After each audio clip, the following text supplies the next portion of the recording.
On passe à présent à Coverse, une complémentaire santé éthique. Son directeur général, Julien Mouchet, est avec nous. Quels sont ses enjeux et ses priorités face à la crise? Tout de suite, place à l'interview de Jean-Marc Sylvestre. Julien Mouchet, bonjour. Bonjour Jean-Marc. Anaïs dit que vous dirigez une complémentaire éthique. C'est quoi une complémentaire éthique ? Une complémentaire éthique, c'est placer les bénéficiaires dans le centre de gravité, dans le centre du dispositif. En fait, quand on regarde les choses... C'est une mutuelle, ça. C'est une mutuelle, santé. Ah oui, c'est une mutuelle. Et la mutuelle, en fait, elle est sortie de son rôle de mutuelle. Oh oui. Vous avez 10% de la population qui n'a plus d'assurance santé aujourd'hui en France. Pratiquement. Vous avez 45% des personnes qui ne peuvent plus se soigner parce qu'ils n'ont plus les moyens de le faire ou d'avancer le ticket modérateur. Et donc, si on veut adresser ces personnes-là, il faut d'abord s'intéresser à elles et non pas, en fait, à regarder l'équilibre technique d'un contrat. Mais l'obligation d'avoir une mutuelle complémentaire, elle n'est pas passée dans les mœurs ? Elle est obligatoire pour les salariés. Pour les entreprises. Mais vous avez... Les entreprises, la fonction publique. Pas encore la fonction publique. Vous avez quand même une grande part de la population qui, aujourd'hui, a une mutuelle de complémentaire. Et quand c'était pas obligatoire, vous aviez 3% de la population qui n'avait pas de mutuelle. Maintenant, c'est 9%. Ah oui, donc c'est-à-dire que le niveau de pauvreté s'est élargi et... Oui, plus exactement. Là-dessus. Ouais, plus exactement, c'est que... les personnes à faible pouvoir d'achat, qu'elles soient actives ou retraitées, n'intéressent pas forcément l'assureur dans son objectif d'équilibre technique. Et finalement, si on s'intéresse simplement à ça, on sort en fait de la mutualisation. La mutualisation, c'est dire on s'intéresse d'abord aux personnes, bien sûr. Et après, parce qu'on va avoir la taille et la durée, alors on a un contrat qui fonctionne bien. On couvre les risques... pour tous, oui. Pour chacun. Comment on fait pour amener à la mutualisation, à la mutuelle, des gens qui n'en ont pas les moyens, tout en respectant vos contraintes économiques, parce que vous avez des contraintes économiques. Oui. Vous devez équilibrer vos comptes. On doit équilibrer nos comptes, on a 4 ans de recul, les comptes sont excédentaires, donc ça veut dire que ça marche, ça tient le coup.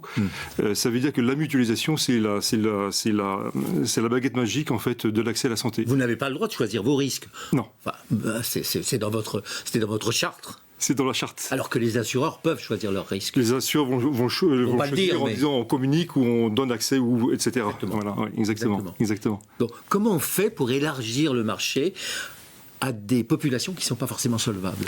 On leur permet de rejoindre en fait la mutualisation la plus totale. C'est-à-dire qu'on ne s'adresse pas à elles en tant que telles. On leur permet de rejoindre le contrat le plus large. Comment ça ? C'est-à-dire qu'on communique en fait auprès de plus larges niveaux de communication. On travaille en digital, on travaille en collaboration avec des collectivités locales, en territorial. On travaille avec des courtiers partenaires, distributeurs. On travaille en affinitaire. On a par exemple eu l'appel d'offres avec Famille de France Electra en septembre dernier. Donc c'est 50 000 personnes qui ont dit tiens ça m'intéresse, et aujourd'hui il y en a un grand nombre qui sont venus adhérer au contrat. Donc ça veut dire qu'on mutualise aussi, on disperse le nombre de canaux pour adresser les personnes. Et finalement, on trouve dans ce contrat-là la représentation de la population française dans son ensemble, des personnes à faible pouvoir d'achat ou à très fort pouvoir d'achat. On trouve des actifs, on trouve des retraités, on trouve des étudiants, on trouve des chefs d'entreprise, on trouve des chômeurs. Oui. Donc votre axe de développement, c'est pas forcément les entreprises parce qu'elles sont couvertes et satisfaites par les mutuelles traditionnelles. C'est aussi les entreprises.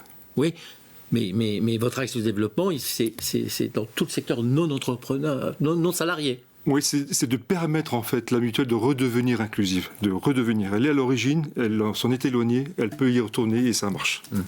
Tout en respectant les contraintes assurantielles. Parce que vous êtes quand même une société d'assurance. Absolument. Notre porteur les primes d'un côté doivent couvrir les garanties de l'autre. Clairement.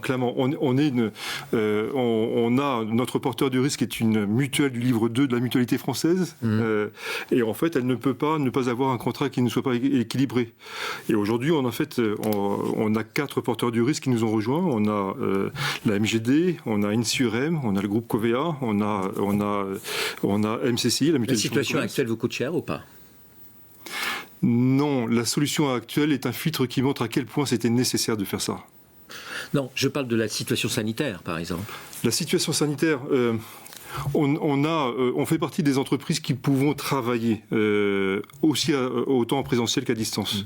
Donc on a donné la possibilité. Mais en fait. Est-ce que ça accroît la palette de risques que vous devez couvrir ? Oui, parce que Voilà. on voit qu'il y a des soins qui ont été différés et donc ils sont aggravés. C'est ce que je voulais savoir. Donc, Vraiment. les soins ont été différés, ont été aggravés. Donc il y a eu toute une partie de l'année pendant laquelle il y a eu peu de soins, mais le rattrapage a été plus lourd. Mais on ne peut pas dire que dans la première partie, vous ayez gagné de l'argent. Non, c'est à Parce que l'échelle. quand un assureur traditionnel voit que les voitures ne circulent pas, il gagne un peu d'argent puisqu'il y a moins d'accidents. Oui, il y a moins de risques en cours, effectivement. Ok. C'est pas votre cas, ça. Non, parce Pas, qu'ils là. sont différés, les risques, Ouais. du coup. Ouais. Vous savez, le fait d'avoir reporté des interventions médicales programmées, devoir reporter le diagnostic de maladies graves comme les cancers, ça a généré une aggravation de l'état de santé des personnes. C'est un Donc ça coûte surcoût. plus cher. C'est un surcoût. C'est un surcoût, clair. Ça s'appelle Cover. Hein. Covers, K-O-V-E-R-S. Et .fr. .fr. Merci Jean-Marc, merci Julien Mouchet. Je rappelle que vous êtes le directeur général de Covers, une mutuelle santé éthique.